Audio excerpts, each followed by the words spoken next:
Praise the lord. ప్రభువైన యేసుక్రీస్తు నామములో ఈ ఉదయకాలము మీ అందరికీ కూడా శుభములు తెలియజేస్తూ ఉన్నాను. పరిశుద్ధ గ్రంథములో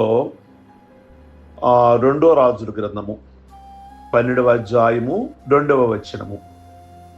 యాజకుడైన యెహోయాద తనకు బుద్ధి నేర్పువాడయుండు దినములలో యోవాషు యెహోవా దృష్టికి అనుకూలముగా ప్రవర్తించెను. యోవాషు దేవుని కృప వలన బ్రతికి ఉన్నవాడు, దేవుని ప్రత్యేక ఉద్దేశంతో ఉండవలసిన వాడు. 2వ రాజుల గ్రంథము 11వ అధ్యాయము 2వ వచనములో యెహోషబాతు అనే యాజకురాలు యోవాషును హతమైన రాజకుమారులతో చంపబడకుండా రహస్యముగా తప్పించెను అని ఉంది.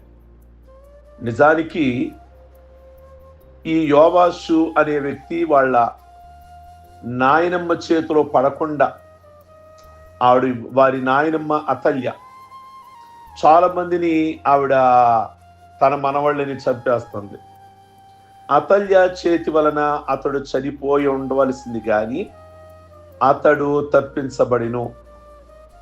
11వ అధ్యాయము 3వ వచనములో ఇతడు 6 సంవత్సరాలు యెహోవా మందిరములో పెరిగినవాడు, మందిరపు ఆశీర్వాదాలను పొంది ఉన్నవాడు, మందిరపు నీడలో బ్రతికినవాడు, మందిరపు సొత్తును తినినవాడు, మందిరపు క్రమశిక్షణ తెలిసినవాడు, కానీ అతడు మేలు మరిచినవాడయ్యును.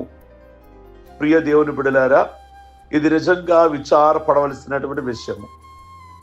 ఇందాక చదువుకున్నట్లు 2వ రాజుల గ్రంథము 12వ అధ్యాయము 2వ వచనంలో యోవాషు యెహోవా దృష్టికి అనుకూలముగానే ప్రవర్తించినవాడు.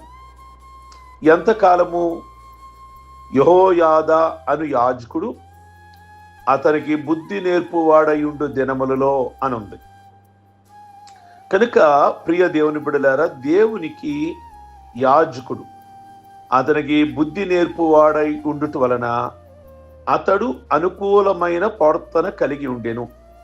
అనగా యాజకుడే బుద్ధి నేర్పువాడని నమ్మి అతని మాటలకు సలహాలకు లొంగి ఉన్నంత కాలం అతని ప్రవర్తన చాలా బాగుంది. ఈనాడు చాలా మంది యవనస్తులు తమకు సలహాలు ఇచ్చుటకు దైవజనులను వెంబడించరు. తమ స్వంత ఇష్టమే నెరవేరాలి అనుకుంటారు. తాము తలంచనిదే యథార్థము అని తలంచు స్వభావం ఎక్కువైపోతున్న దినాలు. అందుకే యవనస్తులు అనేక శోధనలో పడిపోతున్నారు.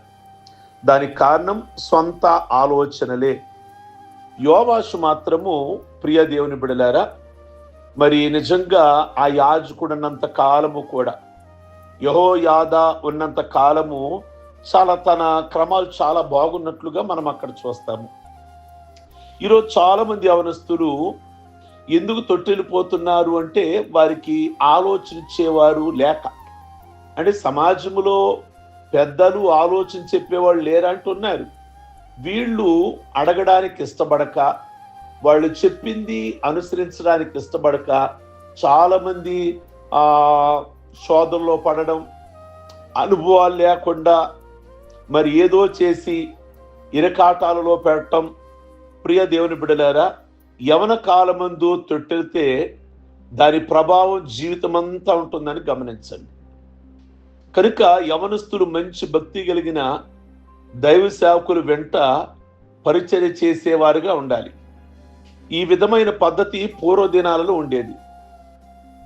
ఒక పెద్ద వ్యక్తిని గాడ్ ఫాదర్ అని, గాడ్ మదర్ అని ప్రతి యవనస్తుడు కూడా ఆ రోజుల్లో అలా అవలంబించేవాళ్ళు. తెలుగులో జ్ఞాన తండ్రి, జ్ఞాన తల్లిగా ఆ ప్రియ దేవుని బిడ్డలు పెట్టుకోవడం అనేది సంప్రదాయం, ఆరోగ్యకరమైనది కూడా. కొన్ని క్రైస్తవ వివాహాలలో కూడా పెండ్లి కుమార్తెకు జ్ఞాన తల్లిని ఏర్పాటు చేస్తారు.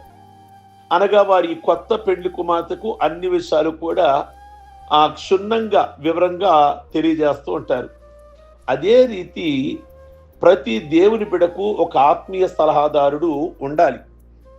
ప్రియ దేవుని బిడ్డలారా, అందువలన ప్రతి యవనస్తుడు కూడా, యవనస్తురాలు తప్పకుండా ఒక ఆత్మీయ గురువును కలిగి ఉండుట ఆశీర్వాదం. ఎందుకు వాళ్ళు కావాలి అంటే, వాళ్ళు కూడా, ఆ గురువులు కూడా ఒకప్పుడు యవనస్తులే. వాళ్ళు కూడా వారి పెద్దల సలహాలు తీసుకొని నడిచారు కనుక ఈరోజు వాళ్ళు నడిచిన మార్గాలు, వారు జీవించిన సంవత్సరాల్లో వాళ్ళకి చాలా సమస్యలు ఎదురై ఉంటాయి. వాటిని ఎలా జయించారో వాళ్ళ దగ్గర అనుభవం ఉంటుంది. ఇది పుస్తకాలలో ఉండే జ్ఞానము కాదు, ఎక్కడో చదివి నేర్చుకునేది కాదు. కనుక ఇవి జీవిత పాఠాలు. ప్రియ దేవుని బిడ్డలారా, కనుక అనుభవం కలిగినటువంటి సేవకుల్ని, లేదా మన కుటుంబంలో అనుభవం కలిగిన పెద్దలు ఆ విషయాలు మనం శ్రద్ధగా వింటే మన జీవిత మార్గం చాలా సులభంగా ఉంటుంది. ఎందుకంటే వాళ్ళు ఆ మార్గంలో నడిచారు గనక సమస్యలు వస్తే ఈజీగా వాళ్ళు మనకు చెప్పగలుగుతారు. ఈ ఉదయకాలం ముందు జ్ఞాపకం చేస్తున్న ప్రియ దేవుని బిడ్డలారా, దేవుని భక్తి విషయం వచ్చేసరికి దేవుని యొక్క సేవకుడి యొక్క సలహాలు సూచనలు కావాలి. కుటుంబ విషయాలలో పెద్దల యొక్క సలహాలు సూచనలు కావాలి. అందుకే ఈ రోజున ఒక గురువు అనేది కావాలి. ఇక్కడ యోవాషు యెహోయాదా నిజంగా యాజకుడు, మేనత్త భర్త కూడా. ప్రియ దేవుని బిడ్డలారా, ఉన్నంత కాలం ఎక్కడా కూడా తొట్టుపాటు అతను కలగలేదు. ఈరోజు పెద్ద పెద్ద సంస్థలు కూడా, సంఘాలు కూడా ఒక పెద్ద వ్యక్తిని సలహాదారుగా ఎన్నుకునే సాంప్రదాయం మన దేశంలో కూడా ఉంది. అవసరమైనప్పుడల్లా వారికి సలహాలు ఇస్తూ ఉంటారు. యెహోయాదా బుద్ధి నేర్పువాడై ఉన్నంత కాలం, ప్రియ దేవుని బిడ్డలారా, యథార్థంగా దేవుని దృష్టికి అనుకూలంగా బ్రతికాడు యోవాష్. కానీ ఈనాడు యవనస్తులు అంతా మాకు తెలుసు, భక్తి తెలుసు, పాస్టర్ తెలుసు, బైబిల్ తెలుసు అన్న విధానంలో ఉంటున్నారే కానీ నాకు బుద్ధి నేర్పు ఒక పెద్ద దైవ సలహాదారు కావాలని కోరుకోవటం లేదు. తమకు అన్ని విషయాలు తెలుసు అనే అహంకారము ఎక్కువ మందిలో ఉండడం వల్ల పెద్దల సలహాలతో నాకేం పని అని తలంచే భావాలు ఎప్పుడు కూడా మంచిది కాదు. ప్రియ దేవుని బిడ్డలారా, కనుక మీకు బుద్ధి నేర్పు ఒక వ్యక్తి కావాలని మీరు కూడా ఈ ఉదయకాలం ముందు కోరుకుంటున్నారా? అన్ని విషయాలు నేర్పువారు ఉండరు కానీ బుద్ధి నేర్పువారు ఉండరుగా. చాలా నేర్పిస్తారు మనకి. కంప్యూటర్ ఎలా, చదువు ఎలా, లేకపోతే చిన్నప్పటి నుంచి ఫుడ్ తినటం ఎలా, ఇంకా కారు నేర్పించడం ఎలా నేర్పిస్తారు కానీ బుద్ధి నేర్పించేవారు కావాలి కదా. ఎన్ని విద్యలు నేర్చుకున్నా బుద్ధి నేర్పేవారు లేంచో నేర్చుకుని అన్ని వృధా అయిపోతాయి. విపరీతమైన నష్టం జీవితాన్ని ప్రియ దేవుని బిడ్డలారా కలగజేస్తుంది. బైబిల్లో చాలా మంది రాజులు బుద్ధి లేక ప్రవర్తించి కారణం ఏంటో తెలుసా? అనుభవం ఉన్న పెద్దల్ని లేక వాళ్ళ ముందు కాలంలో ఉన్న చక్కటి ఆత్మీయుల్ని సలహాదారుగా ఉంచుకోకపోవడమే. అందుకే వాళ్ళ జీవితాలలో అపజయాలు. ప్రియ దేవుని బిడ్డలారా, మీకు బుద్ధి నేర్పే ఒక దైవజుడిని, మీకు క్రమం నేర్పే ఒక చక్కటి దైవజుడిని మీకు ఉండటం కుటుంబానికి ఎంతైనా ఆశీర్వాదం. ఎంతో బుద్ధి విశేషాలు బోధింపబడు నీ హృదయపు లోతును మీరు ఈ ఉదయకాలం ముందు పరిశీలించుకోవాలి. ప్రియ దేవుని బిడ్డలారా, కనుక మనకు బుద్ధి నేర్పు యాజకుడిని, దైవ సేవకుడిని మనం కలిగి ఉండాలి. తొట్టుళ్ళు తప్పులో పడక ముందే యోవాషుకు యెహోయాదా యాజకుని వలె మనకు బుద్ధి నేర్పడానికి పరిశుద్ధాత్మ దేవుని సహాయము కోరుకోవాలి. హెబ్రీ 10:21 అంటాడు, దేవుని ఇంటి పైన మనకు గొప్ప యాజకుడు ఉన్నాడు. అక్కడ ఆ మాట చూస్తాం. మనకు కూడా ఈనాడు పాపములు ఒప్పుకొని మారు మనసు పొందితే యేసు అనే మనకి ఒక ప్రధాన యాజకుడు ఉన్నాడు. ఆయన మనకు బుద్ధి నేర్పు యాజకుడు. ఆ యాజకుడు మన ప్రతి అడుగులోనూ మనకు బుద్ధి నేర్పిస్తుంటాడు. మనకు గొప్ప మేలు కలుగుతుంది. ఇక మనం తొట్టెళ్ళము. ప్రియ దేవుని బిడ్డలారా, మన ప్రధాన యాజకుడు మన పాపాలు ప్రాయశ్చిత్తం కొరకై మనకంటే ముందుగా వెళ్ళాడు అని అక్కడ ఉంది. మన యాజకుడైన యేసయ్య మనల్ని తగు రీతిగా తప్పుదిద్దుతాడు, బుద్ధి చెప్తాడు, క్రమముగా నడిపిస్తాడు. మనం ఇక దారి తొలగిపోయేదనేది లేదు. రెండో రాజుల గ్రంథం 12వ అధ్యాయము 5వ వచనంలో మందిరము ఎచ్చటెచ్చట శిథిలమై ఉన్నదో అచ్చట నెల్ల దానిని బాగు చేయ ఆజ్ఞ ఇచ్చెను అనుంది. అనగా తనకు యోవాషుకి బుద్ధి నేర్పి యాజకుడు కలిగి ఉండగా దేవుని మందిరమును ప్రేమించి సేవించే భాగ్యము కలిగిన వాడిగా ఉన్నాడు. ఇంతలో యెహోయాదా చనిపోయాడు, మరణించాడు. ఇక అప్పటి నుండి యోవాష్ స్వతంత్రుడిగా ప్రవర్తించి తనకు జరిగిన మేలు కూడా మరిచిపోయాడు. ఇట్టి ఆత్మీయ పతనానికి కారణం వారి సేవకుడు లేకపోవడమే.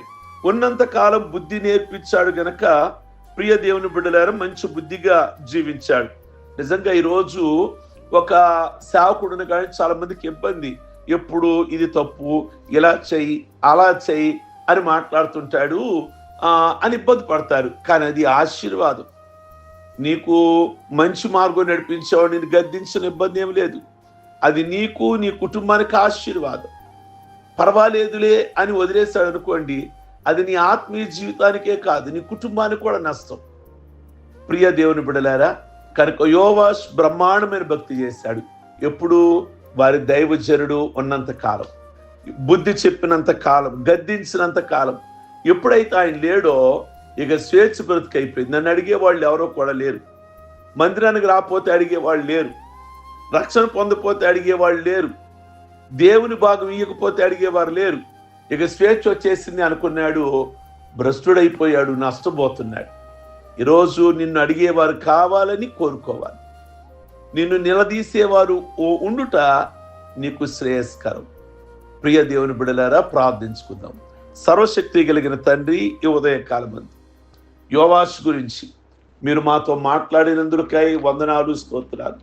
ఈరోజు యోవాషు తన ఆత్మీయ తండ్రిగా యెహోయాదాని పెట్టుకున్నంత కాలం ప్రభువా తన భక్తి జీవితం చాలా చాలా బాగుంది.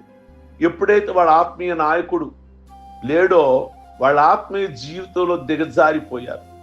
ఈ ఉదయకాలం ముందు ప్రభువా, మరి యాజకులు ఉండొచ్చు, లేకపోవచ్చు, సేవకులు ఉండొచ్చు, లేకపోవచ్చు, కానీ మా భక్తి మాత్రం ఎప్పుడు కూడా స్థిరముగా నిలబెట్టమని ప్రార్థన చేస్తున్నాం. మీకు వందనాలు. ఈ మాటలు అనేకులకు దీవెనకరంగా, కేవలం యవనస్తుడికే కాదు అనేకులకు ఆశీర్వాదకరముగా ఉంచి మీ నామమునకు మహిమ తెచ్చుకోండి. ఈరోజు పెళ్లి రోజులు, పుట్టిన రోజులు, రక్షణ పొందిన రోజులు చేసుకుంటున్న బిడ్డలందరికీ ఆయుష్, ఆరోగ్యాలు ఇచ్చి సమస్యలు, బంధకాలన్నీ విడిపించి ప్రతి ఒక్క విషయంలో ప్రతి వారికి కూడా మేలు చేయండి. యేసు నామమున అడుగుచున్నాం తండ్రి, ఆమేన్. God bless you. ప్రభు మిమ్మల్ని దీవించును గాక.